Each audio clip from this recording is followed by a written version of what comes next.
The most important person I want to thank, however, is Professor Laura Nader herself.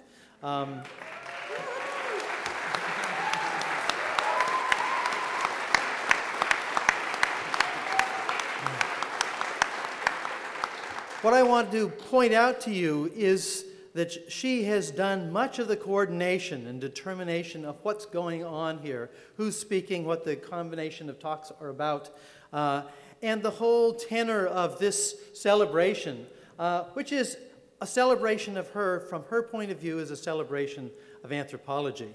And this speaks to her character and the way she's approached this field and her work in her entire career, and I think it's a real reflection of who she is and how she feels about the field. And so thank you, Laura.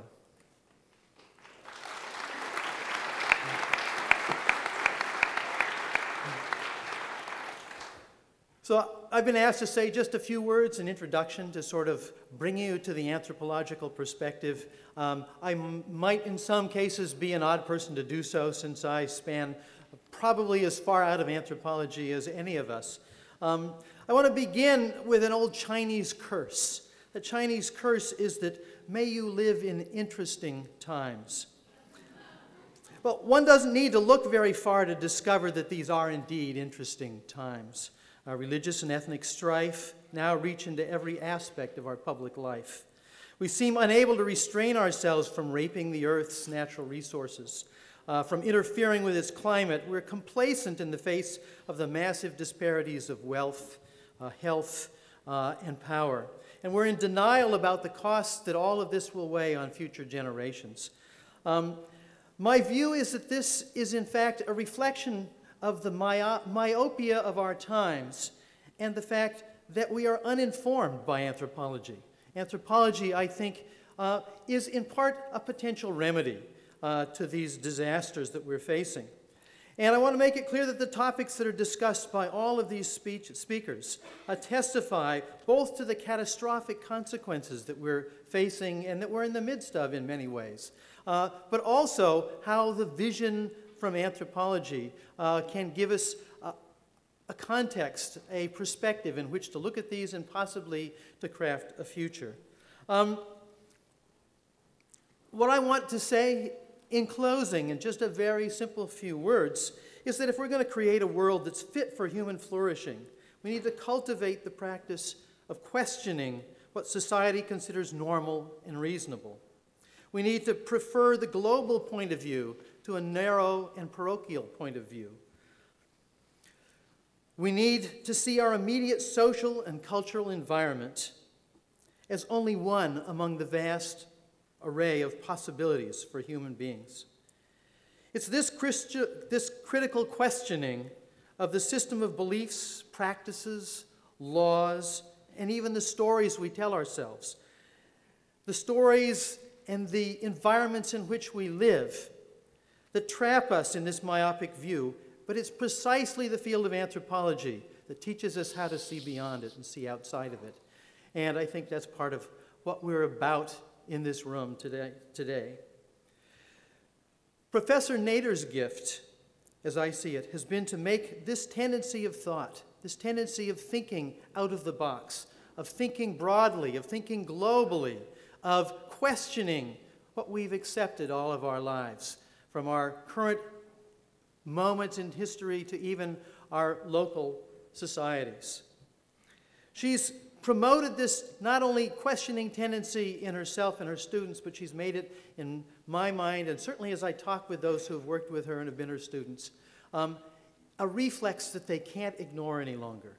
That's a really powerful legacy to leave to the world, and I'm hoping that that continues to be the legacy of anthropology. So with that, I want to introduce the introducer of our first speaker, and that's Professor Stefania Pandolfo of the Department of Anthropology, and she will introduce our first speaker, Ugo Matai. Thank you. Thank you, and it's a great honor to be here and to be able to introduce Ugo, who actually co-authored the book with Laura Nader, which is this book, Flounder, When the Rule of Law is Illegal. and that will open up, I think, an extraordinary conversation that will continue the space that was opened yesterday. So it is, when I was thinking about my introductory comments, I sort of thought of a title for these comments that would be Ugo Mattei, Laura Nader, Plunder, il saccheggio in Italian, and the concept of the commons, il bene comune, I beni comuni, which is a key concept in the developing of a new thinking, a new form of thinking about politics and the law. So it is a great pleasure and honor to introduce today Ugo Mattei, at once colleague and perhaps I should say comrade as well, whose radical work of legal critique, both within and beyond, given institutional settings and the discourse of the law, side by side with his engaged praxis towards the possibility and fostering of new political forms, is paradigmatic of the questions being raised in this gathering about anthropology in the world today. I was listening this morning to some of the interventions, political and academic, by Ugo, and that can be found on YouTube. And he opened one of the interventions with a Latin motto about the interconnection of praxis and theory, and the necessity of theory to praxis, and the necessity of praxis to theory, which is something to which is urgently important to come back, he claims. And I actually profoundly agree. Ugo is Distinguished Professor of International and Comparative Law at UC Hastings, where he started teaching in 1994. And since 1997, he's also professor of Diritto Civile, of civil law, at the University of Turin in Italy, where he returned to hold the prestigious chair in civil law that had been that of the famous Italian legal scholar Rodolfo Sacco. He's presently the academic coordinator of the newly established University College of Turin, where issues of comparative law, economics, and finance are critically appraised by an international community of students and professors coming from all over the world and from many countries in the global south. He taught at several American universities, including Yale School of Law and Boalt Hall at UC Berkeley, the School of Law at UC Berkeley. He's an extraordinary prolific scholar, the author of 11 books and over 100 publications in Italian, English, French, and is translated in many, many languages. From his publications, some of the titles of his publications: in 2009, Schlesinger's Comparative Law, published by Foundation Press; Plunder with Laura Nader, When the Rule of Law is Illegal, by Blackwell, 2008; Invertire la rotta, Idee per una riforma della proprietà pubblica, with Edoardo Reviglio and Stefano Rodotà, edited by Il Mulino in 2008 in Italy; Opening Up European Law in 2007, Il mercato delle regole, analisi economica del diritto civile in 2006, The Common Core of European Private Law by Cambridge University Press in 2005, I diritti reali, which is actually, how do we translate this in English? Real rights? Substantial rights is a key concept that I was going to ask you before we went public. And in 2001, Il modello di common law in 1996, and many more. I urge you to take a look on a text in English that can be found on the internet that is quite extraordinary, that is called From the Public to the Common, and you can just Google his name and you can read it, and it's really remarkable.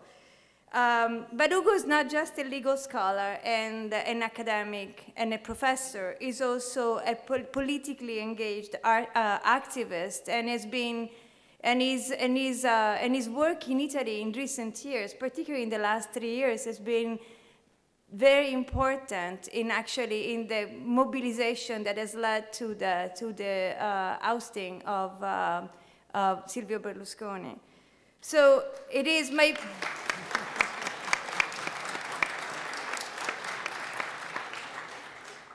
So my pleasure is even greater because I just came back a few days ago from Rome, where I have heard so much from so many different people of all walks about Ugo's critical role in the mobilization that has led this last June 2011 to the victory of the yes option in the referendum for water as public good, as bene comune.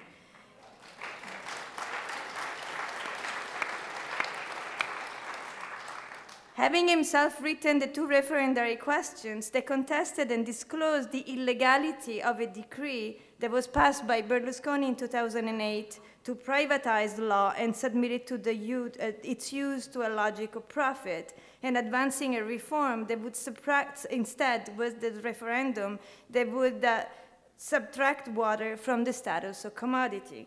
I've also heard so much about Ugo's involvement in the collective of the occupied Teatro Valle in Rome, a paradigmatic emblem of reclaiming culture and art, which, not unlike water, and indeed Ugo maintains, not unlike the university itself, should be reclaimed as a bene comune, as a good that is beyond capitalist control, that is not a commodity. Part of the commons, a bene comune which is part of the commons at the heart of another praxis and concept of right, what in Italian he calls diritti reali, real, substantial rights. In different ways, both actions have been emblematic and decisive in the struggle to reclaim Italy from the plunder associated with the rule of Berlusconi in a perspective that is at the same time specifically local and internationalist or global. And the different ramifications of his writings and his political work in committees that are neighborhoods committees, university committees, organizations at the grassroots has actually shown in practice what he has meant in his writing by attempting to circumscribe this concept of bene comune, of common good, that he says it's a concept, is a theoretical concept that is born of struggle, that is not associated with the materiality of a good, but is associated with practices and with struggles localized that at the same time together bring about the possibility of something else, which is the coagulation of a concept which will be possibly the opening up of a different kind of politics. The occupation of the Teatro Valle, as well as the mobilization for the referendum for the decommodification of water, are rooted in the struggle and practices that come to define what Ugo Mattei defines as an alternative paradigm of the law, based on the concept of what is called bene comune in Italian and in English, the commons, going back to an old legal tradition. Today, legal tradition, and actually in his writing, is also attempts to circumscribe it philosophically, going back to scholastic philosophy, to the great transformation of the 17th century, through the writing of, to the opening, or the beginning of positive law, and attempting to think what would it mean to think rights today, taking them back, reclaiming them from the way rights have been associated with a logic of individualist management and profit that is a capitalist logic that in his analysis connects in an intricate set of relationships, both the state and the private sector, a managerial state that is not capable of assuring any notion of social justice, which is instead the notion that is at the core of the struggles and attempts to redefine an alternative legal paradigm. In this way, some of his writings and his work encounter the concerns of the Occupy movement in the United States and of some of the struggles and movements that have transformed the Middle East and that are still vulnerably transforming the Middle East today. So I think that in this kind of indiscernible encounter of theory and praxis, of political work and legal reflection, attempting to think of a different kind of politics and rights, we can welcome Ugo Mattei with his talk that today is invited, Lessons Learned in Writing Plunder. Please join me in welcoming Professor Ugo Mattei.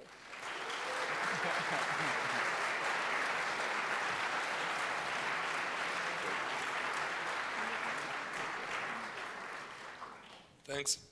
Thank you very much. I hope you can hear me well. Okay. First of all, want to apologize for not having been able to be there physically with you. I am a strong believer of body language and communication in person. And I find it always very odd when people send emails from one office to another rather than knocking on the door and visiting. And I consider this appearance on the web as really as a second best. I was forced not to travel from an accident I had on the 1st of January that made impossible for me to take a plane for 11 hours. I actually destroyed my left shoulder, and I'm still in quite significant pain. Said that, and so apologizing for being able to be with you only in this way. I came here to celebrate Laura, and actually Stefania celebrated me, so I'm very happy of the introduction she gave me, which is in Italian we say when someone is too generous that it falls like a graveyard. That's what we have written on our obituaries, are usually a little slightly exaggerated statement. Nevertheless, it is true that in the last 3 years, which are the 3 years that elapsed since Plunder was published, for a variety of reasons, and I will try to explore those as consequences of my work with Laura, I found myself involved in a more activist part of my work, and I try to apply in practice some of the ideas and some of the ethical and moral standards that I learned from Laura. And the water referendum in Italy was really an extraordinary thing, because it was the first time in which, in a long period of time, since the beginning of neoliberalism that hit Italy in 1991, there has been a popular vote that just said no on this model of development based on continuous liberalization and privatization. And that was possible despite an incredible media blackout on all our activity. And especially it was possible despite the fact that all the political power and the political parties that were in parliament were substantially favorable to the privatization not only of water but all of the public services in my country, which, as you know, is a tendency that unfortunately is happening throughout the world in the last 20 years or so. In Italy, we were able to stop that by a very intense mobilization that was really a grassroots politics. We had about 40,000 people that worked as activists full-time for the 2 years that are necessary to actually win a referendum campaign from its establishment to its conclusion. And these 40,000 people multiplied the number of voters to the point that at the end we obtained 28 million votes against water privatization, which in a country of about 60 million people is the absolute majority of those that have a right to vote. So it was really a very massive victory, something that the opposition never had in the history of our constitution. So that actually, because I was the person who actually wrote the referendum question and started this whole process, that gave me some responsibility, and therefore since then I've been working hard on a variety of issues that, like water, are now on the ground as attempt to implement a different vision of the world that doesn't think like Ronald Reagan, that government is not the solution, is the problem, but that actually thinks that privatization is not the solution, is actually the problem, and that we should actually imagine something that is not just a return to the traditional structure of the public sector, which is hierarchy and bureaucracy, but we should organize institutions that are based on access, on participation, and on what in the very last part of the book Plunder, Laura and I have called the people's rule of law. That is to say, a vision of legality that is not professionalized, it is not subserved to the logic of individualism that is so much reflected in the institutional setting of Western law, but rather tries to recuperate an approach that is much more inclusive, collective, and especially based on worries for the long run, rather than being based only on the here and now. And this people's rule of law, as we say in not in a very long part of our last chapter, but it was like pretty much the conclusion of Plunder, and I will return on that.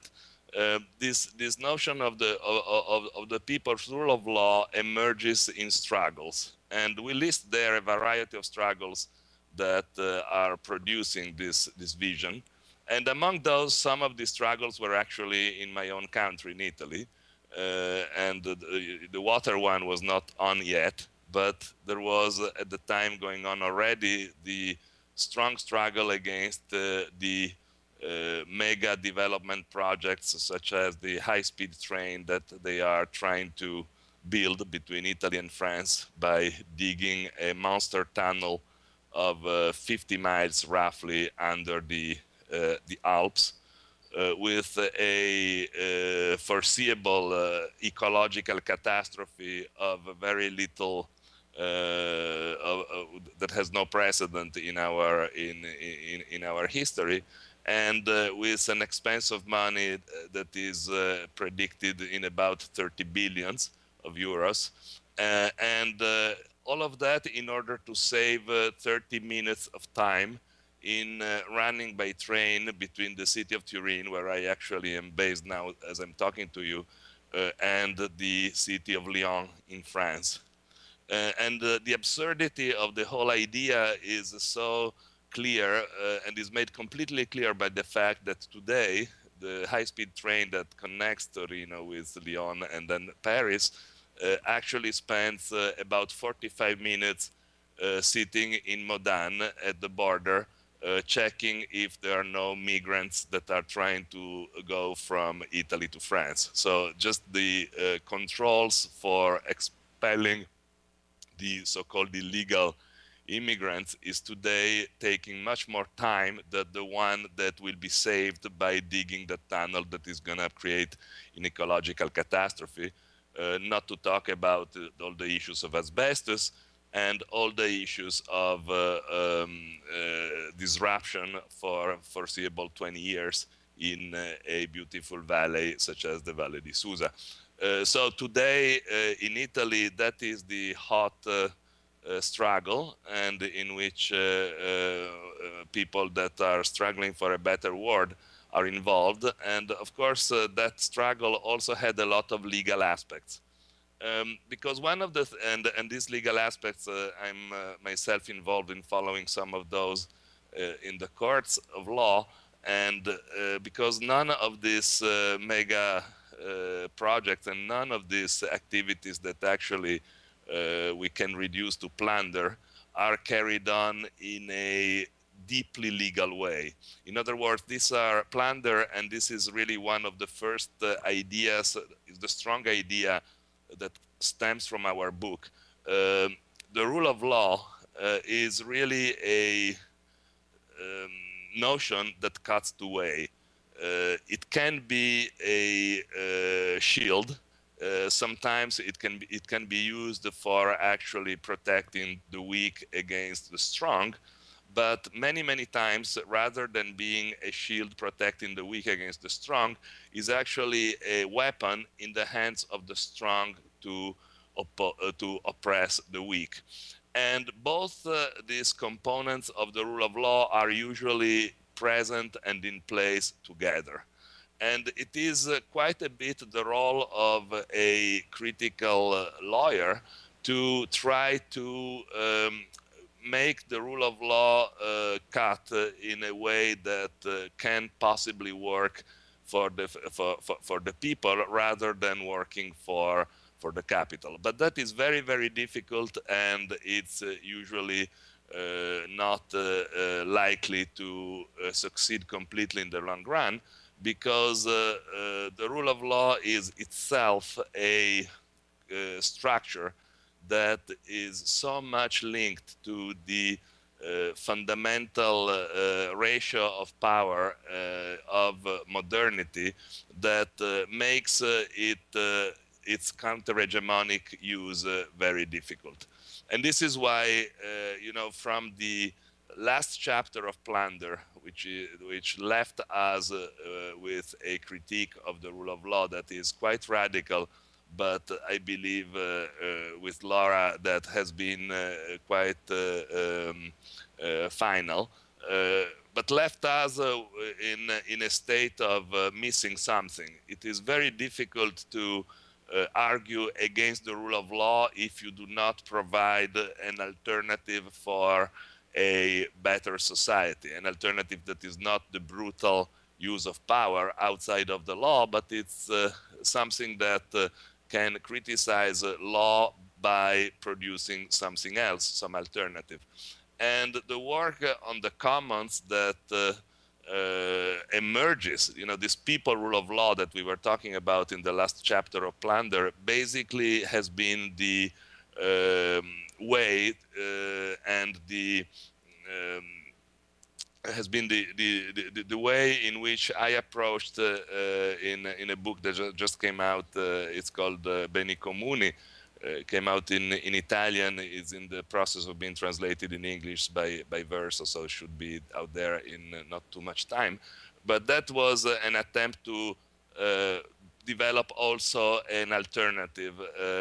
After, as a lawyer, I've been left in a way orphan of some of my fundamental tools of work, which is the rule of law itself. And that is really thanks to Laura that, first of all, I've been able to finally have the courage and the strength of criticizing frontally a tool that most people assume as a good idea without knowing its historical and political pedigree, without knowing all the terrible suffering that in the name of the rule of law, the West has imposed to the rest, and later has imposed also to itself. But you know, this as a lawyer, remaining orphan of this idea of rule of law leaves a big vacuum that has to be fulfilled. And Laura always, when we were writing this book, was always always reminding me of the fact that we should not be afraid of telling the truth, but also we should never get depressed by the truth. And this, to me, is really the most important vision that the critical work of Laura has been conveying to me. There are many other things, and I will spend some time on the others too. But in terms of my philosophy of law, as my philosophy as a scholar, but I would say more generally as my philosophy of life, there is this very fundamental optimism, I would say, in Laura's approach. She's critical, hardly critic, very hard in her critique, and she is not afraid of telling the truth. She's not hiding behind hypocrisy in any way, But on the other hand, all the horrible things that one ends up discovering when doing good anthropological work are never enough to discourage her from having a hope for the future and a vision of transformation. And this, it seems to me, that is very important politically. It's very important politically, both in theory and again in practice. In theory, of course, because critical work that doesn't leave any space for alternative, and I don't think that, you know, when you criticize a notion and the concept of such a long lasting history as the rule of law, you have a burden of providing an alternative all by yourself. That would be arrogant and just impossible.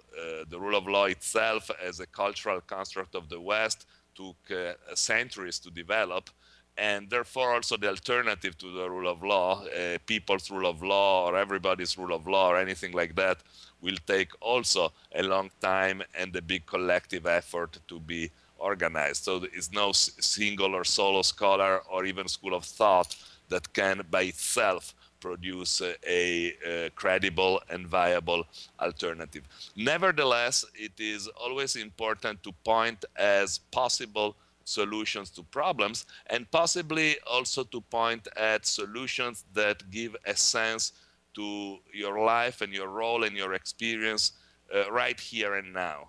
Not something that makes you wait for the long term, makes you wait for some sort of messiah to save the world, but that allows your own work and your own activity, both in theory and in practice, to be already the building of a better world, to be already the building and the making of something you believe in, and it's worth spending time and your whole life to pursue it.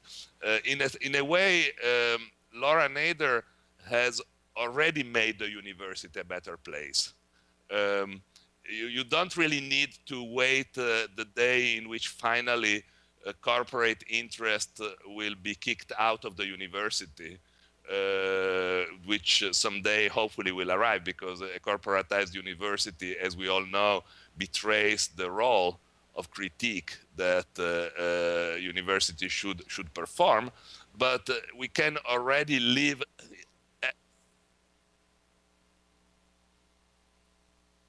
We should already live our experience as teachers, as scholars, as if we were not in a corporate university, in acting in a critical way, in promoting critique, in giving critical tools to the students, in refusing in a militant way to become part of the mechanism that produces the dominant rhetoric and gives it out as if it was some sort of naturalized order of things. And this is another very important lesson of Laura. We do not need to wait for the future or for a transformation to come from someone else. We have to transform our own world in our everyday life by acting as if things were to be the way we like them to be. And if you think about it, this is not like utopia, is not like some naive vision. It is really the way in which social reality works. Let's make you a very simple example to tell you what I have learned and what I have in mind from this point of view. The very act of going to the ballot and vote to every election, in the political elections, in the local election, doesn't matter, is itself an irrational thing to do, because there are no elections that are actually decided by just one vote, okay? Yet, many of us, all of us, do go to vote and do participate in the elections. And even if, the actual difference that going or not going makes as an individual is just completely irrelevant. It's not worth the gas to go to the ballot to go out, to show up there to vote. However, the aggregate of millions of irrational behaviors, such as going to vote, is the way in which societies decide in a, so to say, democratic way, their political future. So it is an aggregate of individual behaviors that produce the political reality. Similarly, if would be an aggregate of individual behaviors, for example, of academics that do act as if the university was not a corporatized place, that do perform their role as critical, that do not yield to the logic of the private sector that blackmails with the money the possibilities to act as free spirits and as free scholars. The aggregate of many people that do that actually make already a non-corporatized university, you see. And the aggregate of many people that struggle for the commons and that do refuse the order of things that is produced by the logic of corporate capitalism that actually hijacks the political institutions, and the aggregate of people that do act as critical actors, that do refuse to be consumers and do want to become and to act as citizens, will together one day, pretty soon, produce a world as we like it, and perhaps also make the necessary transformation to get over all this sort of disasters that are completely predictable in the short run. So I think that another important lesson of Laura is don't wait, act, be a citizen, has courage, go out there and make your hands dirty in struggling for what you believe in, and keep the scholarly and theoretical and dimension of your work always in connection with the practical reality of life. Scholarship that is disconnected with the reality of life in the social sphere is just useless stuff. It's just production of papers by means of papers. It's just academic blah blah that doesn't bring anywhere. What we need is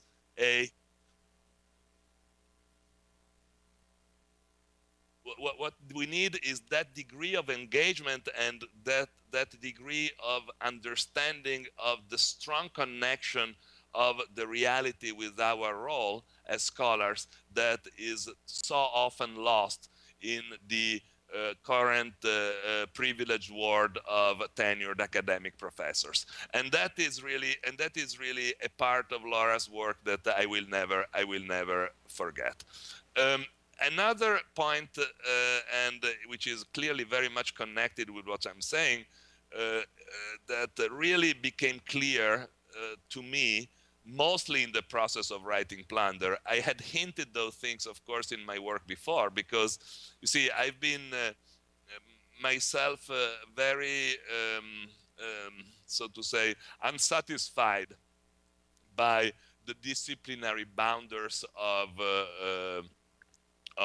scholarly disciplines.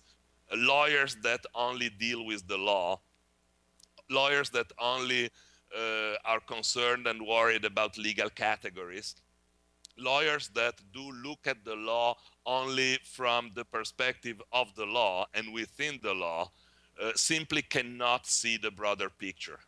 They will lose the very relationship between the law and the power structure, which is the most important and critical thing we should try to describe and understand.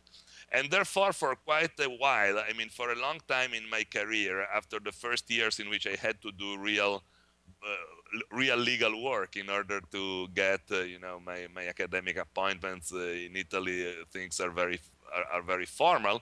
But as soon as I could do it, I tried to look outside of the law in other disciplines, in the interdisciplinary work, in order to try to understand, to distance myself from my object of observation, which is something that comparativists do, you know, by looking at one legal system from the perspective of the other, but they are still stuck in the law, right? I did a lot of economic analysis and economic work for many, many years, because that was a way to move again a step away, even a step more far away from the legal perspective in order to understand it. And so I did a lot of law and economics. But after a few years of doing that, I realized one very disturbing thing, that the law and economics approach, which is dominant in US academia, and that from US academia has diffused throughout the West and throughout the world, and has um, influenced very deeply things like the approach of the World Bank, the approach of the International Monetary Fund, even the approach of the WTO, is a zero critical approach, is a production of rhetoric, and is not capable of introducing any critique, because it doesn't look at things from the perspective of the losers of the social processes. In other words, economic analysis of the law and economics, the work that is done in the traditional leading law schools in the United States and in Europe today, is not in the correct perspective to understand the reality, because it is in a perspective that is always on the side of the winners of the social processes. And if you side with the winners, if you are on the side of the winners of the social processes, what you produce is not scholarship, is dominant rhetoric. In order to produce scholarship, you need to put yourself in the shoes of the losers of the social processes, of those that are in the transformative process and in the transformations of societies are left behind. Those are the people that should be, that scholars should be sided with, because those are the people that will show us very clearly why our system today really doesn't work. And in understanding that why the system doesn't work, maybe we can improve it. You see, spending a lot of time in self-congratulation is a very dangerous and wrong idea. And the West, especially since the fall of the Berlin Wall, spent all its time and all its energy in front of a mirror saying we are the best, how good we are, how good looking we are, how intelligent we are, how better than the others we are. And this is the perfect recipe for disaster, because it's the perfect recipe for not improving. This is true even on a personal level. You know, if I spend all my day looking at myself in narcissism and in self-congratulation, I will make no effort to develop as a real human being. And socially, it is exactly the same thing. Societies that do spend time, lots of time in self-congratulation, are societies that are sick.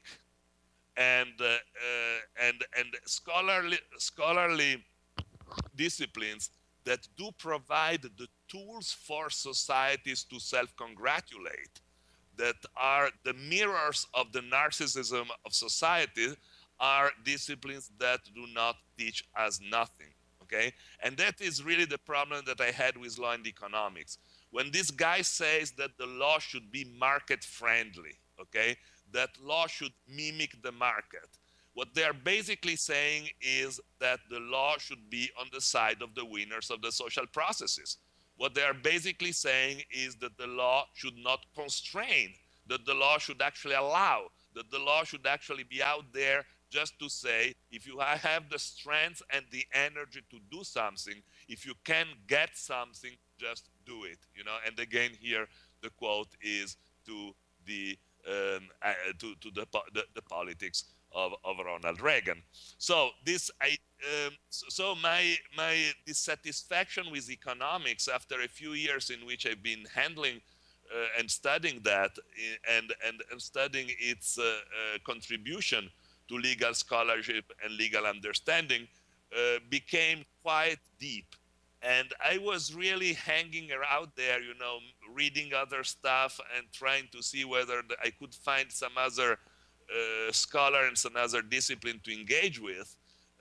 When I actually had the chance of exchanging some papers with Laura, and we decided very naturally that we had something in common, that there was some fundamental political comradeship between me and her, that there was some complicity, that we were really standing on the same side, and that we should have done something together. And that was really when I kind of started getting interested in legal anthropology, to get an outside picture from the law that was not an outside picture that produced more self-congratulation, but that was actually an outside picture that allowed lawyers to and us to see the legal system from the perspective of the losers of the social processes, from the perspective of societies and of cultures that are disappearing, from the perspective of the periphery rather than from that of the center. And the work and the writing of Plunder from that point of view was an amazing occasion to me to actually exercise the strategy of the deep critique, a deep critique not in itself, but a deep critique which has as an objective the making the system better, actually improving the situation, solving some problems by understanding them, by visualizing them. And in Plunder, we really visualized the problems. And you guys have to consider that we wrote Plunder when W.H. Bush was in power, okay? So George W. Bush was in power. And it would have been very easy to fall in what was the dominant vision of the liberals and the left at the time, to consider Bush as a state of exception, you know, some kind of a sick guy that was occupying a place that could not, that he was not able to occupy, and that all the disasters of those years were due only to the fact that Thug was there. But that would have been really a simple explanation, you see. To consider a bad leader as a state of exception, as something that actually explain all the things that don't work well, would have been very unsatisfactory.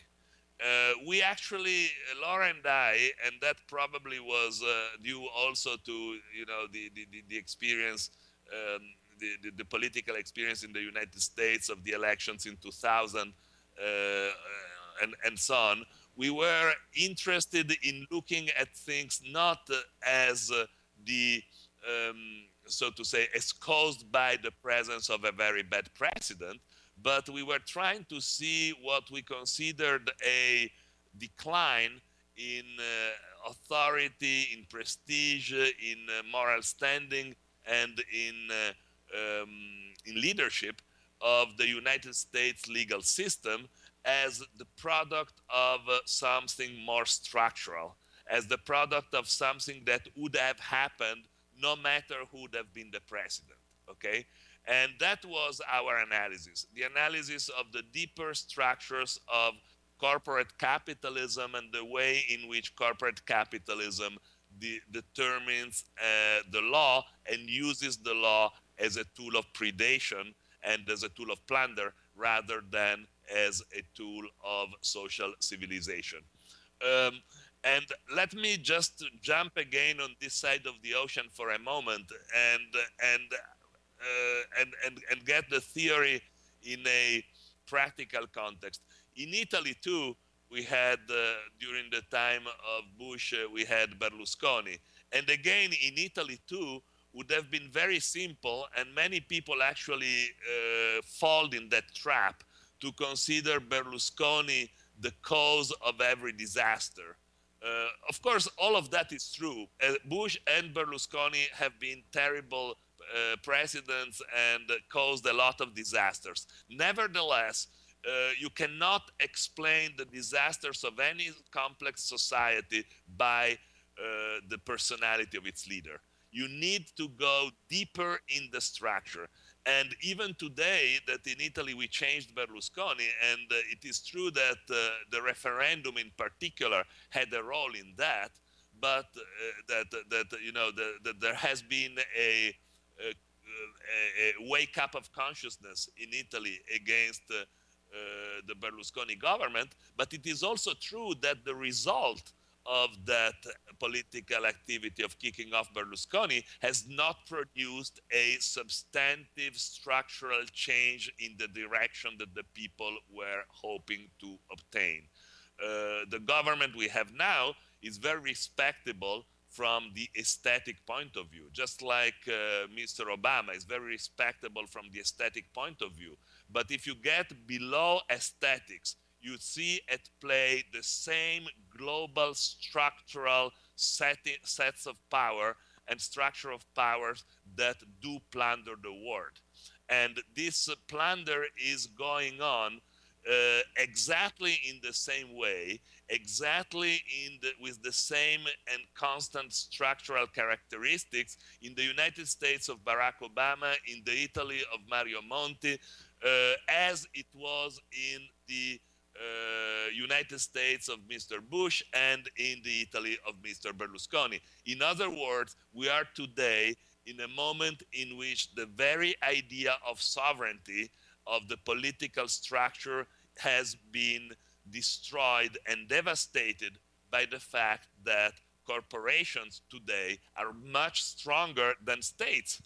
If you look in Europe, and in Europe it's very, this is very clear and obvious. If you look in Europe today, you will see that the two bigger banks of all the European countries have a capitalization that is higher than the GDP of the internal countries. In other words, the first two banks in Switzerland have a capitalization that is 4 times the Swiss GDP. The two major banks in France today have a capitalization that is 3 times the French GDP. Same thing in England. In Italy, it's just 1.5 times, but doesn't really matter. The point is that today, the corporate private structures are so much stronger than the states that are capable to control them and to lead them in the interest of profit over the people in a way that would not even have been thought just a few years ago. And this has been a transformation that happened under our eyes, and that Laura and I have been trying to understand and to explain in Plunder. And when we were writing Plunder, we were using an example. That was the example of Argentina, for example. We used Argentina as an example. Today, after the 2008 crisis, we can take the chapter on Argentina, just change the name Argentina with the name Greece, or with the name Spain, or even with the name Italy and United States, and the thing can actually work in exactly the same way. In other words, the very same fundamental structure that brought the economic catastrophe that started in 2008 was extremely predictable and understandable just by looking what has been going on in many years in the countries of the periphery, which is now moving more and more to the center, to the point that the plunder is not anymore something that can be seen only as happening, abroad by a stronger political actor against a weaker one, but is something that is getting more and more internal. So it was worth spending time writing the book during the Bush era without jumping to the conclusion, that it was just a matter of a bad leader. It was worth going back a long time in history. We went back all the way to the beginning of colonization in the Americas. We followed the strategies by which the dominant power imposed their will in order to plunder the weaker ones, following them from the very beginning. The very strategy of depicting the other as savage, depicting the other as uncivilized, is the same strategy that today goes on in depicting the Greeks the Greek people as lazy, okay? It's exactly the same thing. You kind of say, oh, those people are lazy, therefore we can go out there and plunder their goods, okay? Now, so this is... Excuse me, I yes. think we're running out of time, so if you could conclude. Okay, so you told me 45 minutes, I just spent less than 30, but it's very fine for me to close here. It's okay. So let me go in.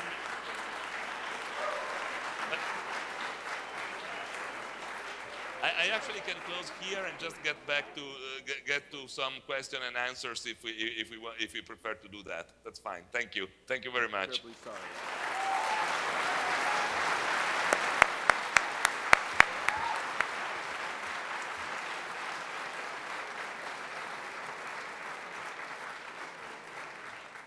Okay.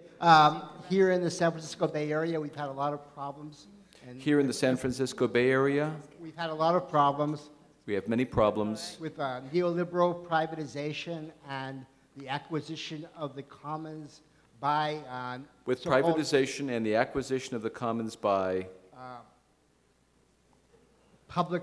so-called public-private partnerships. by so-called public-private partnerships. And I was wondering if you had any anecdotes to share of things effective against that in Italy that have been done by people? Or And the questioner would like to know if you have any anecdotes or ideas about what could be, from your experience in Italy, about what could be done against that, or anything in general to share about your thoughts about this way in which these nonprofits that are controlled by the rich take over the functions, government, the functions of government. With respect to your experience from Italy as to how nonprofits that are controlled by the rich, that take over functions from governments, and maybe if you conclude your question. Maybe governments that, so how these nonprofits can be fought, and any examples from Italy or something like that.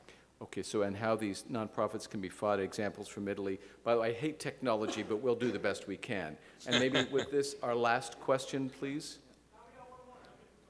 I mean, after this one, if that's possible. Professor Matai, thank you. I wanted to ask, in this point of flux with the reorganization of states like Greece.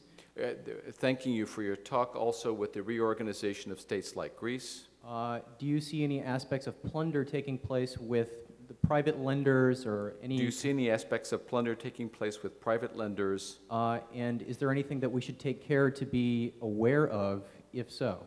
And is there anything we should take care to be aware of? If so, what? If there is that taking place, in just in our own ability to react against things, as you mentioned, and say that Laura Nader says the same thing, you know, act upon things today. If that might provide us with some guide for acting on things. Thank you. So perhaps at this point we could turn the microphone back to you and give you a chance to respond and make final comments. Yes, I will be very brief and try to take both of these questions in the context of my talk. That is to say, what I learned from Laura. And if you look at ideas such as PPP, public-private partnership, or the very idea of the non-profit sector, you find notions that on their face are desirable. On the face of it, the idea that the private and the public do put efforts together in order to do something sounds very attractive. Yet, behind the public-private partnership, there is really the worst of the two worlds getting together. And so if you look at behind the words, you can see that that partnership between the public and the private is indeed one of the mechanisms by which plunder occurs in the form of privatization of the public sector and transfer of public money from taxpayers into the pockets of the rich and of the private sector, of the corporate sector. This is the way in which PPP works practically everywhere, also in Italy. indeed, the mega project of the train that I'm talking about can be explained only as such. These mega projects, the train as much as the nuclear plants, are humongous devices whose fundamental role is to collect public money and give them to the private contractors that do build those kind of mega projects. And this is the modern form of the enclosure. You see, the enclosure movement kind of collected the commons that do be the natural commons, basically, those things that gave possibilities to live to the people, and by enclosure have been able to transfer those wealth and that capital to the rising capitalism in order to make what Marx has called the original accumulation. Okay, today the original accumulation, which is not just original, is continuous, happens through means like the PPP. You present an idea as attractive, but in fact behind that idea there is the notion that the profits remain in the private and the losses are socialized by the public. And the reaction of both the Obama administration and the European administration to the crisis in 2008 has been exactly that.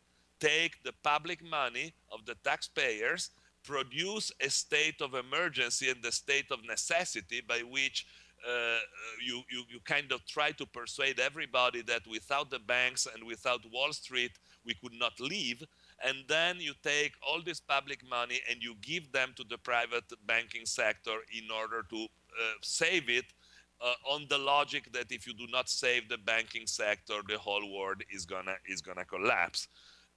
A similar thing can be said for nonprofit. Again, the nonprofit sector per se is a good idea.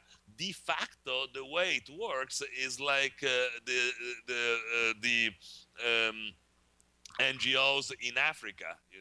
They are good ideas as such, but de facto, the way that it works tend to make the profit motive prevail on the justice motive, and then eventually, because of the pressures of the economic structure, to work in a way that is very far away from the way in which they appear.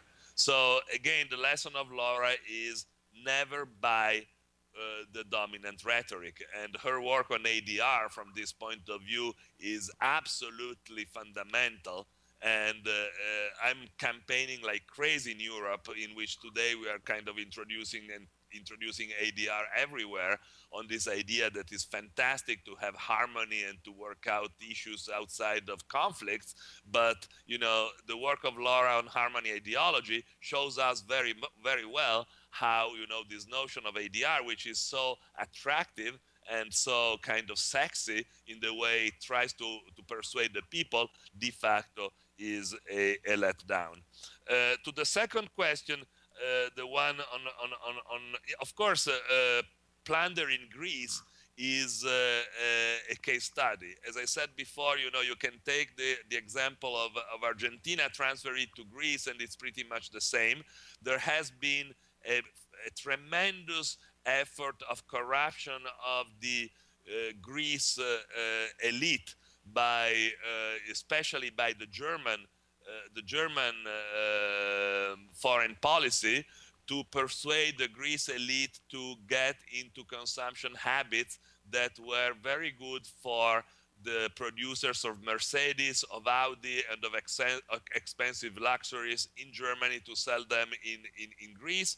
There has been a massive effort to persuade Greece to over-indebt itself in order to organize the Olympics by introducing by creating mega structures that just simply are crazy for like a few weeks of games. And all of that has been produced by external pressures. And now, the results of that is that in order to make Greece pay its debt, plunder occurs in the form of privatization of structures, of privatization of water, of all the kind of things that we've seen in the past in Latin America or in Africa and elsewhere, and now we're seeing that right in the heart of Europe. I would stop here because I don't want to take away time from Ralph, and here it's very late and I want to hear him and not go to bed at 5 o'clock. Thanks. Oh, here, let's see. Oh.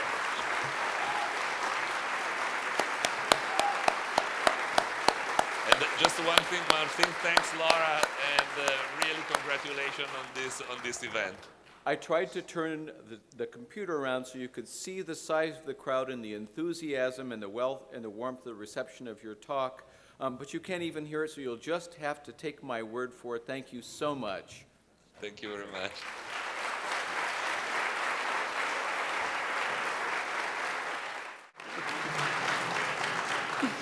Anthropologists often talk about social transformation. We map it, we attempt to render it comprehensible, but alas, few of us try to create or embody it, or even to think about how to foster spaces where it can confront structures that seek to render it unthinkable.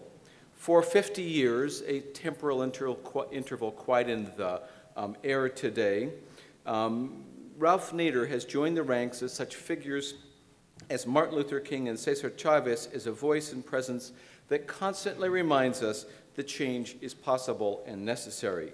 I could provide you today with a conventional summary of the career of Mr. Nader, his work, his writings, recounting his graduation from Princeton, his training in law at Harvard, his 6, if I didn't miscount, presidential campaigns, just reading the list of organizations that he started, including the Pergs and Public Citizen, and the recognition that his work has received would take much more time than is allotted to me. But you can get the short version of that on Wikipedia, the longer version in all of the published biographies, or if you don't like to read, there's Ralph Nader, the movies, such as, most particularly the 2006 An Unreasonable Man.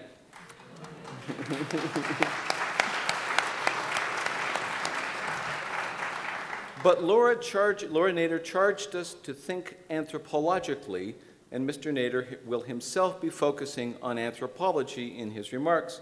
So rather than doing what Margaret Mead did after Mr. Nader addressed the discipline at a symposium at the Anthropological Society of Washington, wonderful remarks published in the book Anthropology and Society in '75, in which Mead followed his challenge with a mean-spirited response meant to shore up anthropology's boundaries, I will provide a peremptory strike that provides just a few anthropological reflections on Ralph Nader's work.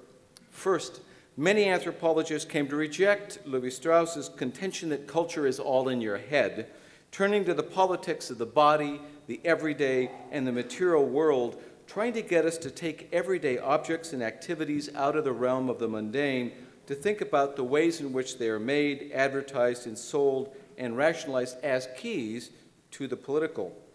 Unsafe at Any Speed was published while I was still in diapers, well, more or less, right?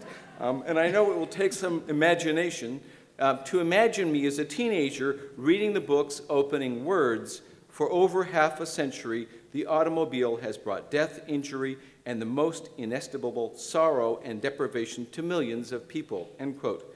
I remember being impressed not only by how this argument forced me to entirely rethink that central symbol of identity and prestige in the working class community in which I was raised, but most particularly to think about how he had constructed his argument by creating a kaleidoscope, looking at the corvair from the perspective of the GM president, a driver maimed by a seemingly bizarre one-car accident, Rose Perini, the California highway patrolman who witnessed the accident and extracted her from the crumpled vehicle, attorneys for people suing GM and defense attorneys, sports car drivers, advertisements for private products aimed at ameliorating GM's built-in dangers, mechanics, car magazines, inventors, engineers, industry associations, stockbrokers, GM ads and engineering reports. This wealth of voices, that's just some of them from chapter 1, folks, right? All magnified the silence of GM in the face of the dangers presented by this car and their failure to address those safety concerns. reading a material object through a variety of subject positions, trying to capture the language, the interest, the positionality of each without imposing any sort of totalizing structure, came to be now 4 decades later the hallmark of sophisticated ethnography. Now I invite you to wipe away that image I tried to create of a young teenage me and to reposition me as a linguistic anthropologist at Berkeley. We have learned, might be easier, right?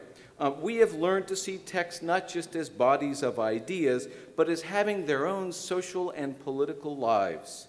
But we seldom extend that vision to our own work. I think that Mr. Nader did not buy the basic myth of the Enlightenment that knowledge automatically transforms the world. Unsafe did not immediately and automatically create a consumer movement or federal legislation.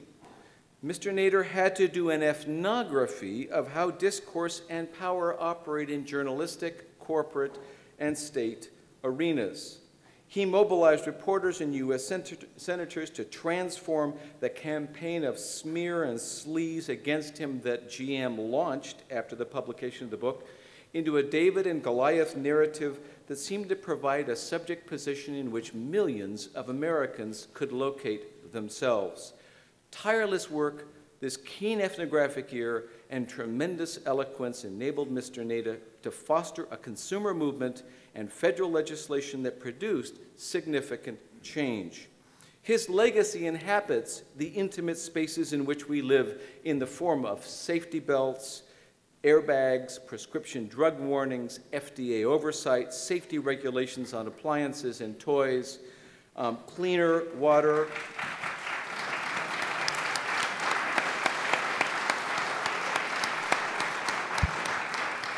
I'm not finished yet. Freedom of information requests, cleaner air, and much, much more. I helped to create the American Anthropological Association's Committee on Public Policy and was able to bring it back to life a couple of years ago when it nearly died. But even most anthropologists who want to study public policy, affect it, or both, generally are incredibly naive about how policies are created and changed. We still have a lot to learn as anthropologists, and we still have a lot to learn from Ralph Nader. He shows you that you need to do deep and wide and critical ethnography at every single stage of the game, and to never think lazily that anthropological knowledge will just set us all free.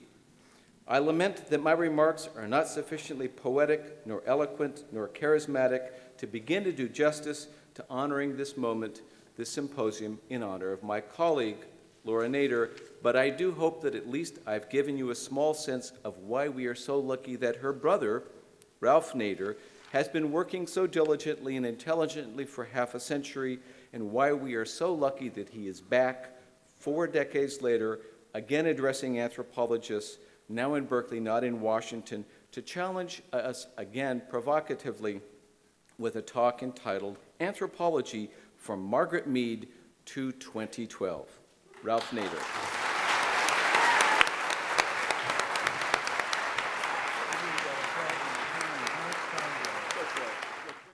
Thank you very much, Mr. Briggs. I really learned something from that introduction. Unlike a lot of introductions, thank you. And buonasera, Ugo, thank you very much. We could have heard you for a longer time, but we're all pressed for time. So the one nice thing that Margaret Mead has said about me was that I'm very good at summaries, but I don't think I'm up to this challenge, but I'll try, because we don't want to intrude on Gillian Tett and the others, Robert Reich and others who have to follow us. In about 1975, at the Smithsonian, under the sponsorship of various groups, including Anthropological Society of Washington, D.C., I was invited for a discussion with Margaret Mead on anthropology and its future. And I began the discussion, and she responded. I first paid my tribute to what anthropology, the minimal amount that I took at Princeton, did to the way I looked at things. And I derived from anthropology, not a particular urge to go deeper into it, but as a tool of intellectual liberation. And in that sense, all the talk about myths and rituals really, to me, were a recognition that in these primitive cultures, as they were called, they were functional mechanisms, often not just for solidarity and bonding, but when it comes to myths, they were also functions of concentrating power.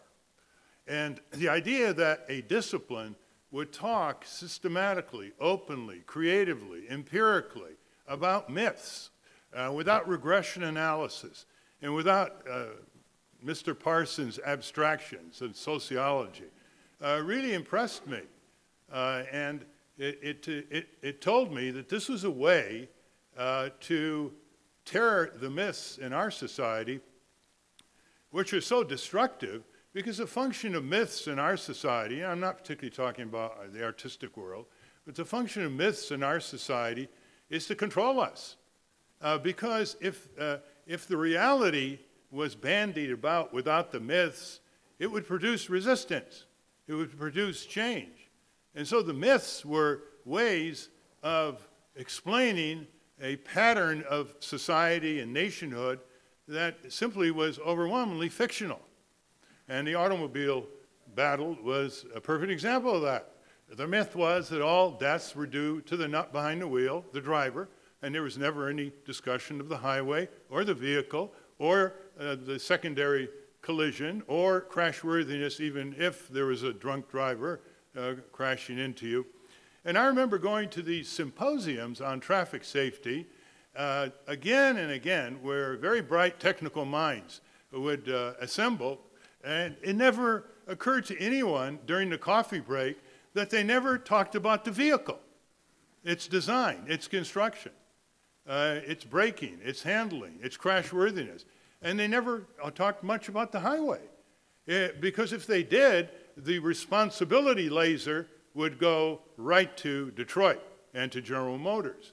So there is this very adroit language of evasion that operated, a language of avoidance that operated.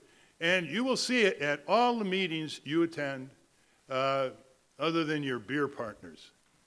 You will see faculty meetings where there is a language of avoidance, they don't face up to it, and increasingly, especially in an era of specialization, they begin to back up.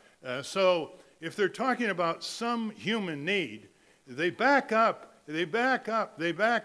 into more and more micro-specialization with symbolic representations and abstraction ladders until they've created a lot of careers for themselves, but a lot of escape from focusing on the empirical reality. And there was once a time when a society basically asked itself three questions. How do we get food? How do we get clothing from the elements? And how do we get shelter? And now you can see how, when we ask those same questions, how meetings back up and keep avoiding the issue. And I pay great tribute to anthropology for that kind of liberation, because they wallow in myth exposure and documentation. I mean, that's part of their being and rationale.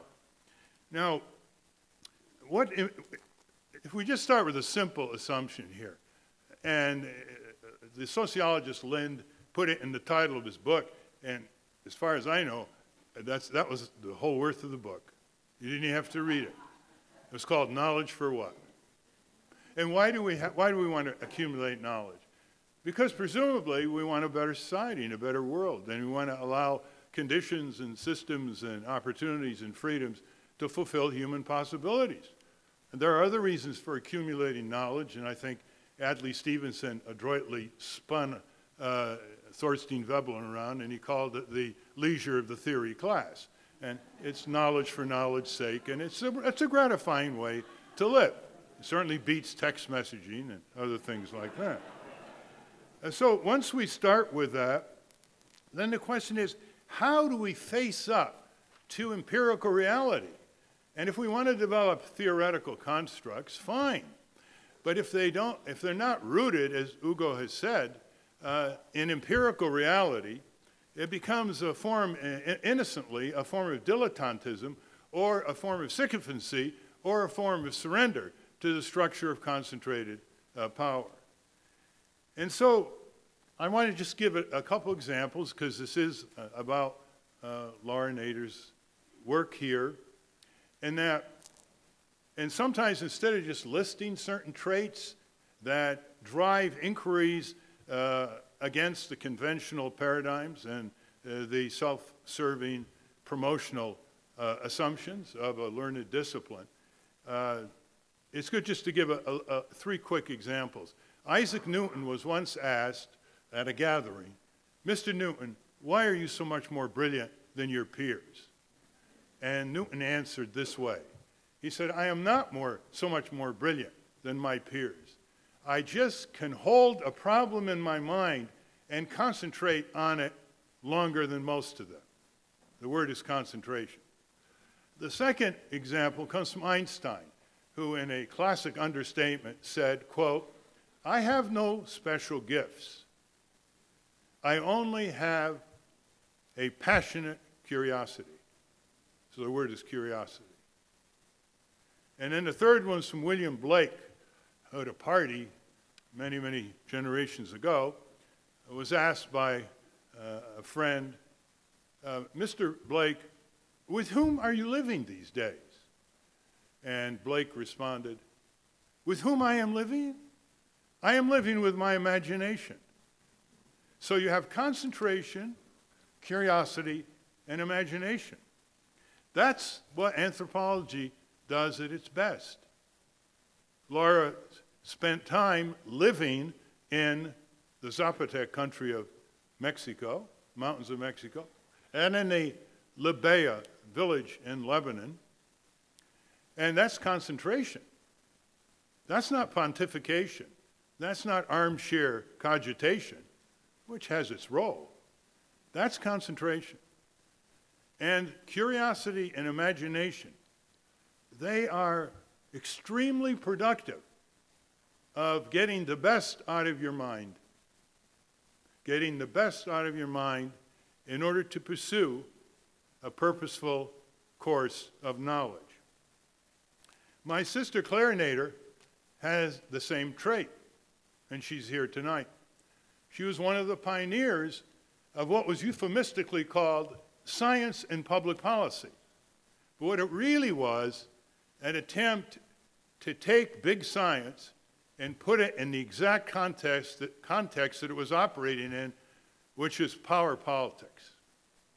And what determined what science was going to be produced, or heralded, or networked with government or business, had very little to do with the pure scientific method. Science and technology as tools reflected something very important. It reflected the inequitable power structure that commandeered it. And we can see that today in nanotechnology. We can see that today in biotechnology. And when Claire was chairing the Council on Responsible Genetics at Cambridge, it was started by MIT and Harvard scientists. The key problem was that this transforming technology, changing the nature of nature, was proceeding year after year without any legal or ethical framework whatsoever. And the same is true for nanotechnology. And that led to an important distinction, which is the difference between corporate science and academic science. And corporate science is running roughshod over the academy's academic science. And the two are quite different. Academic science is open, it's non-proprietary, it's peer-reviewed, and with some exceptions, it's not known for its political power in Washington. Corporate science is not very often peer-reviewed, especially in its inception and deployment. It is proprietary and secret. It has commercial motivations that shape its suppression or its application, and it's very powerful in Washington, D.C. Try Monsanto single-handedly blocking the labeling of genetically engineered crops. Now, this is all by way of saying the choice of study by anthropology is not a choice that often comes from a sense of urgency about alleviating the pain and the injustice and the suppression of the mass of humanity. Just think, last year, we had the highest level of tuberculosis victims in history. Keeps getting worse. And yet, we eradicated tuberculosis in the late 1950s and early 60s in the US.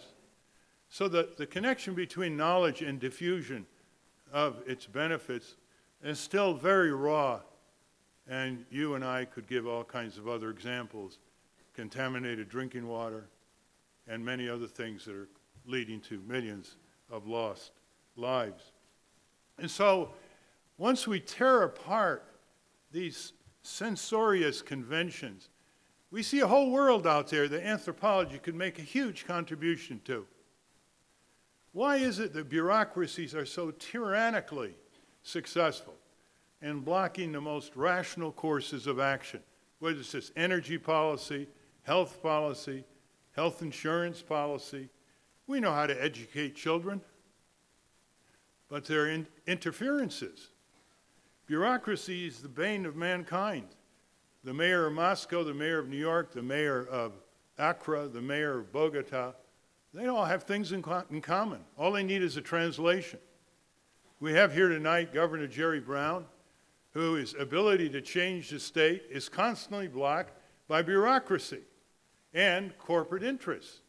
And why aren't these studied vigorously, bottom up, by anthropologists? And so in this meeting with Margaret Mead, I basically said that anthropology became the most exciting social science discipline in the 50s at Princeton because, number one, it came out of World War II as solving some problems. Chrysanthemum and the Sword, Ruth Benedict, and others. And it also was very descriptive. It wasn't abstract. It was very real in terms of ethnography. People were there observing. And third, it was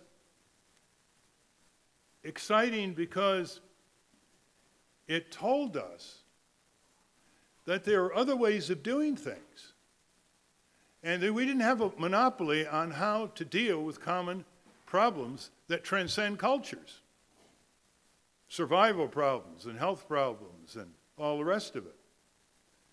And in that sense, it tends to temper our arrogance and our ethnocentrism, which is now called exceptionalism. And so, in this exchange with Margaret Mead, and I want to be faithful to her response, which is really very critical, but in her kind way, because she's not here to respond. I want to be very fair, and the transcripts are in the Anthropology Society of Washington, D.C., if anybody of you want to go through, although my sir response somehow didn't get in there. But it was, I took the assumption of merciless self-examination, which anthropology at its best engages in. Merciless self-examination. And I started out by saying that we had 2 anthropology students from Berkeley, they were graduate students, join a number of law students to study the giant corporate law firm of Covington and Burling in Washington, D.C. in the early 70s. And it was one of the greatest culture shocks I've ever seen graduate students encounter. They couldn't adjust to being participant observers of this law firm. They felt they only had to be observers, that if they were participant observers, they would be asking prejudicial questions, like, at what point, partner at Covington and Burling, do you separate your service to a corporation because you don't like what the corporation is doing? So you basically, I'm not going to represent you anymore. And this was a very difficult period of weeks in that summer. And they had to eventually, they just left. They couldn't handle the participant observer part of it. They thought the law students had a point of view and they were pursuing it. Well, it turned out the law firm refused all access except what we could get at night with a few junior associates at their home. And they blocked us at every point. And in so doing, we were confronted with the puzzle. How do you study an institution? How do you do so an ethnography when it's completely hostile and it possesses the power to exclude you? Well, the anthropology graduate students didn't have an answer to that because they didn't want to take the adversarial inquiry approach that the law students took. This was eventually in a book, half of the book called The Other Government by Mark Green, for those of you who are interested. The second example was about a year later, we launched the biggest investigation of Congress in American history. One by one, we produced magazine-size profiles, every member of Congress running for re-election in that year. And we had some anthropology students. I mean, my love for anthropology and what it's done for me has made me constantly overestimate the capacity of anthropology graduate students to deal with these problems. And they could not deal with qualitative scrutiny. They were always searching for data, and how do you put the key cards in those days in the computer? And we'd say to them, the first stage was qualitative. You can't ask the right questions. You can't just say, we want to have data. You got to know where you're going, what you're looking into. And inescapably, these were qualitative questions. So that didn't work out either. So then it was, and I'm summarizing this, it was Margaret Mead's time.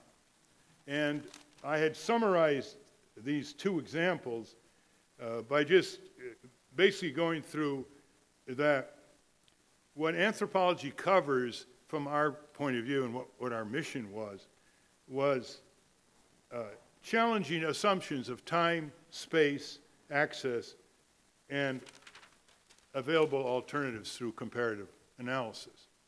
So her reply was like this, and it's quite interesting. First she said, Ralph, what are you doing taking on baby anthropologists to do this kind of work? She said, if you ask some seasoned anthropologist, or if you asked me, here's the problem, how can you help us? I would have done it immediately, she said. I've never regretted that since, of course. I mean, imagine asking Margaret Mead to help us like that, and she would have done it immediately. But the second comment, she said, anthropologists study the whole. They don't study a partisan slice. They study the whole. And you're studying a slice. And she made the point that she went to South Africa. She not only studied the resistance, she studied the pro-apartheid establishment as well. And the third thing she said is, stop trying to make anthropologists you. That you people are crusaders, horrible current term. You people are crusaders, and you should present problems and ask the anthropologists to contribute information about it. And she said, you've got to say, this is a job we want to do. How can you contribute to helping it? And then she said something in agreement. She said that I was correct in saying that there was a lot of paralysis in departments of anthropology around the country, but that was due primarily, quote, to the lack of clients, end quote. As she put it, in applied anthropology, you work for somebody.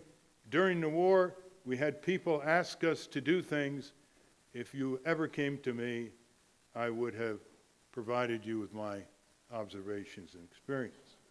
And it was a lack of clients. Now let's just go forward fast and say, who's hiring anthropologists these days?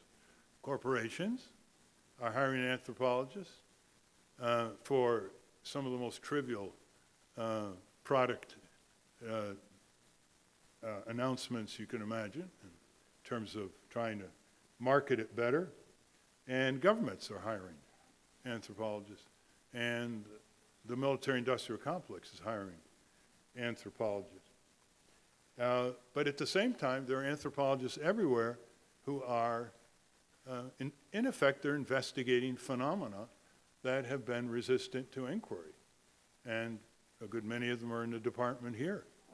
The whole ethical framework of biotechnology is being handled by one of your professors. The commodification of organ sales, human organ sales, by another one of your professors.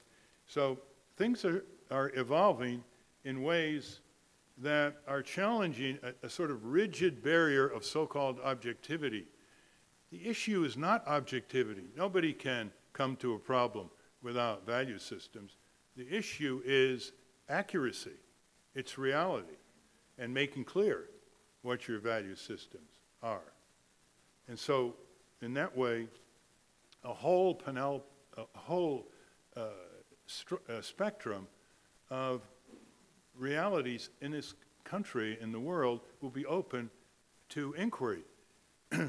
For example, institutionalized insanity. That is a very important subject.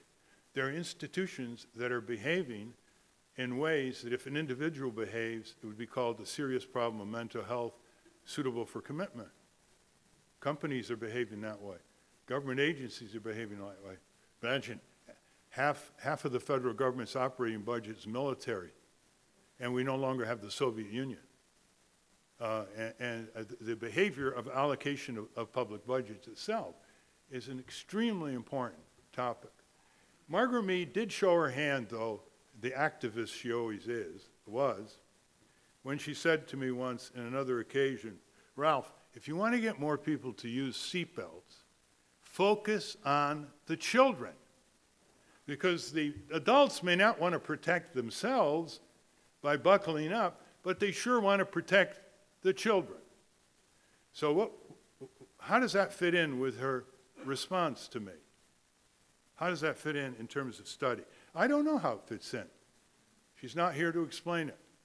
But the idea that somehow normative study is off limits is a very mischievous way to escape controversy, to escape challenging power and its abuse, to escape the possibility of not being promoted, or to escape the worst of all curses on campus, which is to be ostracized. And let me just end in this, and I did want to say a lot more, but we have to go on. We are in Washington now dealing with not only a problem of paralysis, we're dealing with a level of refusal to know. The level of ignorance, deliberate ignorance, and the rewards for deliberate ignorance on Capitol Hill are unparalleled in American history. And it's not dealing with just climate change. It's dealing with simple economics, simple reflection of what has worked in history. The ideology is extremely focused on political action committees, fundraisers, and a very passive public. A public does not do its homework on politicians. And so what we're dealing with here is this kind of insanity. And I want to use that word deliberately. We are spending $650 million in the last year on guarding our embassy in Baghdad. $650 million. The entire budget of OSHA, which deals with the problem of 58,000 people dying every year to workplace-related diseases and trauma, that's over 1,000 a week, has a budget of $550 million. So what is it culturally about styles of impermissible violence where the focus and priority and resources go to largely those kinds of violences that are not attributed to corporate negligence, corporate greed, and corporate crime? And so we will spend trillions of dollars in half a generation on the war against terror in this country and abroad, But we will not spend very much money at all on 65,000 deaths a year from air pollution, or 100,000 deaths a year from hospital malpractice, Harvard School of Public Health figures, or 45,000 deaths a year, 800 a week, of people who cannot afford health insurance to get diagnosis and treatment. Pay or die, they die, not to mention injuries and diseases.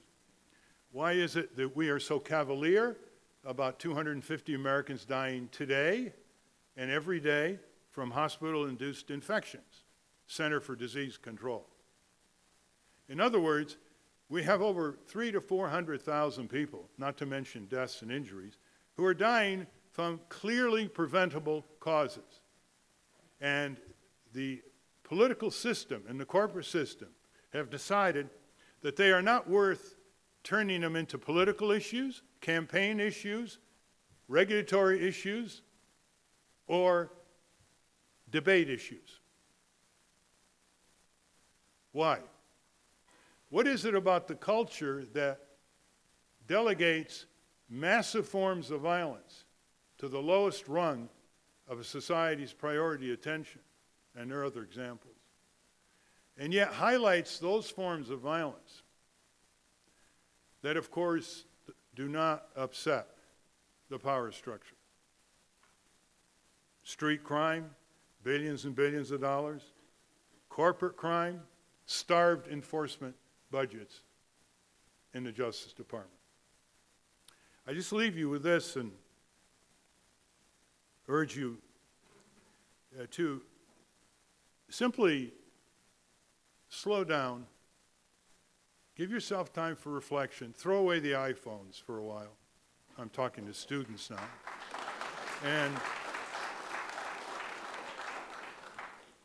And contemplate where you want to be 40, 50 years from now when you look back. What do you want to be proud of? And the time goes very quickly. You've got about 15,000 days or a little over 2,000 weeks before you turn 65, if you want to retire that early. And you know how fast last week went. And if you don't think it's going to go fast, ask your parents and grandparents. The important thing here is, what kind of estimate of your own significance do you have? And one thing that's great about anthropology is that anthropology is interested in everything. Therefore, it's an antidote to excessive micro-specialization, which tends to shear off your conscience and the broader mission of what you're all about as you go into your postgraduate period. Thank you.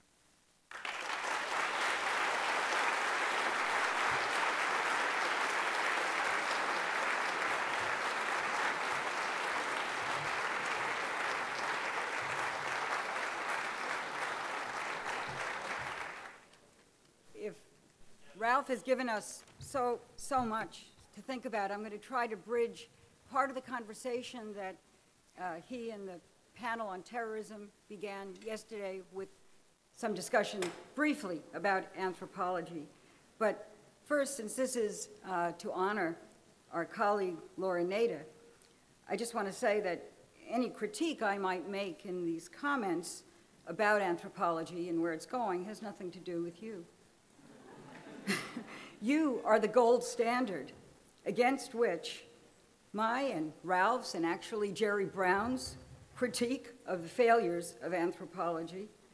You stand as the gold standard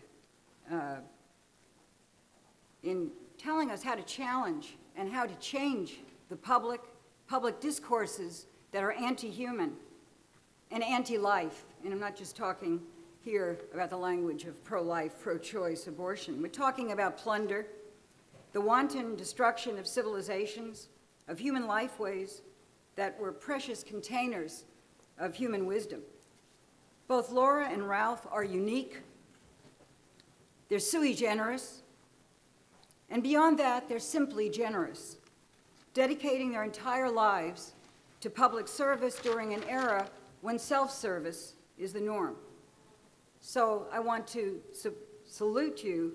You know, we don't do very much praise singing. The Zulus are so wonderful at that. We're great at the critique, but there's times also for putting on the leopard skins and taking up those traditional weapons and jumping and singing and praising those who have done so much good as this Nader family has done.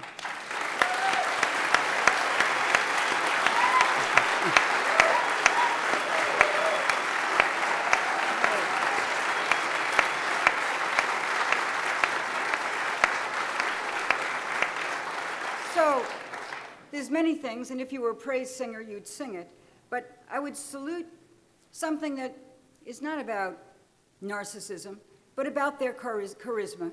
Charisma is a gift. If you have charisma, then God damn it, use it.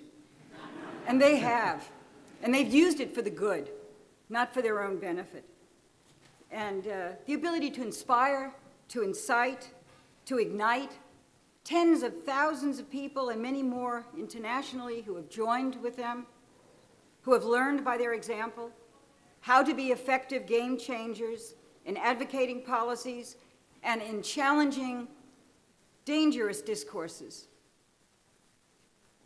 in fields as diverse as law and family policy, environment, dispute resolution, energy, nuclear power, insurance, banking, medicine, pharmaceuticals, biotechnology, and in their championing of many different kinds of democracies, and to not assume that democracy has a single face.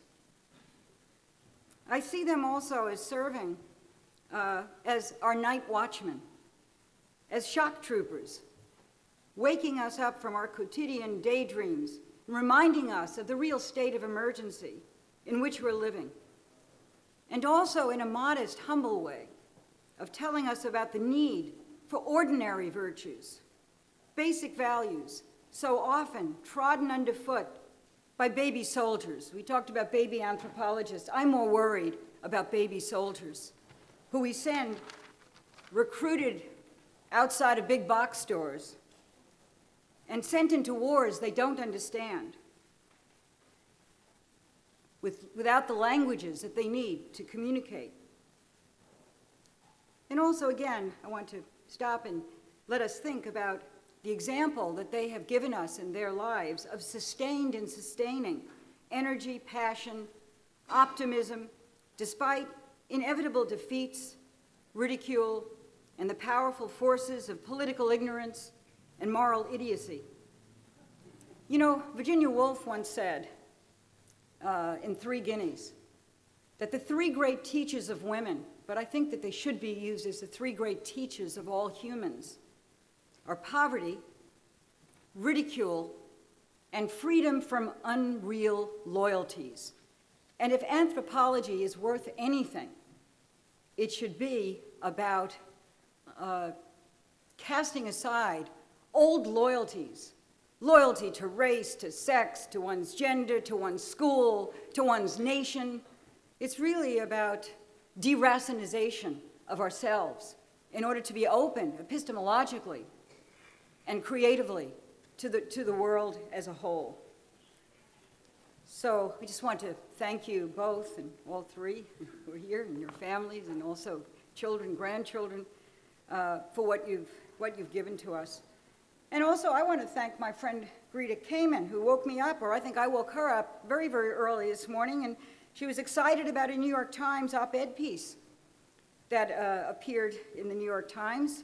So I grabbed it, written by John Yoo and John Burton, with the title, I think you've probably read it, some of you, Hands Off Heaven, Off the Heavens. I wondered whether the two, what do we call them, the delusional duo, whether they had sent some tiny drones into the auditorium yesterday when Josiba Zuleika and Ralph Nader were discussing the role of mythology and fantasy and self-fulfilling prophecy in the political creation of the phantasmagorical category of the terrorist, so like an angry deity this terrorist is, simultaneously invisible, omnipotent, and omnipresent. So just briefly, this is what you and Bolton had to say. Outer space has become the next frontier for American national security and business. From space, we follow terrorists and intercept their communications, detect foreign military deployments, monitor a proliferation of unconventional weapons. Our global positioning system gives us targeting and tactical advantages. Spacecraft create image-rich maps, and satellites beam data around the world. A few minutes later, this popped up in my email, a spoof. Within the past couple of hours, something strange has happened. Maybe the synthetic plague that the government was working on got unleashed. Maybe an alien space probe broadcast a weird signal to the Earth and brought radiation with it. Maybe there's no more room in hell. Whatever the cause, the result is that the newly dead have risen up en masse to destroy the living. With each victim they claim, their numbers swell, and no force on earth can contain them. As society collapses, it's up to the, quote, the big damn heroes to get out there and fight their way to safety, or keep on shooting until things blow up. The zombie apocalypse has arrived. And I think that's what we're talking about. The fact that we have a tenured, famous professor across the street from Anthropology in Bolt Hall calling for the US to launch a full-scale militarization of space in the theological language of the heavens, a celestial war, regardless of its delusional origins, its profane expense, the hatred it will inspire worldwide, and the insanely dangerous arms race in outer space that it would initiate. The delusional duo are fully aware of the consequences, but they're confident that the US will prevail simply because of its overwhelming power. They criticize the Obama administration for saying that it would follow, although it would not sign on to, the European Code of Conduct for Outer Space. Because, why, my goodness, it was drafted by Europeans who do not bear America's global responsibilities. And it restricts military activities in space, they say, as well as the peaceful dual-use technologies like multi-stage rockets, double think, double speak, okay? That these could also be used, they suggest, to launch commercial satellites. And then they have many blows and things about Europe itself. They call Europe, though, our little friends across the pond don't want to regulate space. It's no surprise that now they're reaching for it. The European Union Code would interfere with our ability to develop anti-ballistic missile systems in space, test anti-satellite weapons, and gather intelligence. And of course, as mentioned yesterday, China is also to be greatly feared. So we're facing a military-industrial celestial complex. And here, in a nutshell, is a nutty declaration of a paranoid, let's call it, because Laura, you talk not about paranoia, but trust-anoia. So, you know, we don't want to use the word paranoia because it looks like, you know, maybe you're a little cuckoo yourself. But we need institutional psychoanalysis. We need to institutionalize psychoanalysis ourselves, our corporations, our governments, our universities. And what I want to know is, where are the anthropologists? Why are they not protesting? Because this is hate language. It's hate-mongering and it's war-mongering. And, you know, this is the man, you, who brought us those torture memos that allowed for not only murder and summary executions and renditions and all the things we talked about yesterday, but also for, when was the last time you got on a plane and got strip searched? I get stripped all the time because I have a very complex passport because I travel to weird places. And if you say, no, I'm a woman of a certain age, I don't want to go through, they say, oh, there's no radiation there, but then there's a sign that says, the film, only of a certain, you know, whatever, don't put your film in there too long, and don't put your hands anywhere, and whatever, but no. So then your option, the false choice, we're from the great land of choices, Pepsodent or Tom's toothpaste, is if you don't want to go through and go be radiated, and then you'll be groped. And so one day I just said, I'm not doing it. I'm not doing it. I am not going through, and you're not going to grope me. And they didn't know what to do. They literally did not know what to do. And I said, I'm tired, it's 6 o'clock in the morning, I've had it. You know and I know this is ridiculous. This is never going to catch a thief, let alone catch a terrorist. You know, was mentioned yesterday, or was it the underwear bomber or whatever, his father, I remember, was begging the government to pay attention. No, because this is about mythology. So what has this got to do with the academy, with anthropology? I guess it is about our silences. It is about what Ralph called moving back and moving back. And about the fact that when the war began, 3 years passed and the American Anthropological Association had not one symposium on Iraq. Finally, 2 of our anthropological former PhD students, you know, now famous professors, Tony Robin and Jeff Sluka, one from Utrecht, the other from Massey University in New Zealand, organized a conference which the executive committee didn't know what to do with, because I don't think they liked the title very much. It was about the Iraq War, ethnographic imagination at a distance. Well, this was conjuring up Ruth Benedict and all of the research done in World War II when you couldn't travel for various reasons, but you talked to people that were nearby or were descendants or were refugees, or you looked at your own previous research and did some comparative stuff. So what did the AAA do? They said, well, no, we're not going to sponsor this, because they sponsor certain things they like, and they gave us a slot at 8 a.m. in the morning in a tiny, hard-to-access room. This was in San Francisco, 2008, the Golden Gate 3 room. Nobody could find it. And the room could barely hold 40 people. Meanwhile, that morning, the AAA Executive Committee sponsored a symposium. I kid you not, I have nothing against it, but it was in the giant ballroom that held several thousand people. It was on pubic hair. Okay, so pubic hair, Iraq War. You have your choice. You could go to one, you could go to the other. The problem was that the crowd that crushed around couldn't get into the one on Iraq. They just couldn't get in, and so security was called. And we had to be frisked by them. And then they finally, you know, decided to make peace and give a larger room. So, you know, there is this problem of self-censorship. And I think one of the a few of the things that, you know, I'll end because we have so many things to do, but I want to get to a couple of the points today that Ralph made. And I think in his argument with Mead, you know, he was emphasizing the fact that that you don't really need, it's almost a Foucauldian kind of a move, that after a while, if you don't speak out when you're untenured, for example, you'll never speak out. If you don't speak out when you're waiting for your next raise, you'll never speak out. So the self-censorship is what silences us. And, you know, I feel badly because he said that when he first read Anthropology, it was like a jolt. He said it was really a creative jolt. It was such an enormous breakthrough to realize that there was a discipline that just didn't buy it, that basically had this, I guess I'm going to say again, epistemological openness that says, I'm not sure our assumptions are based on anything. You know, and of course they certainly are not shared. The other thing that Mead didn't like so much was that Ralph identified what he called hang-ups.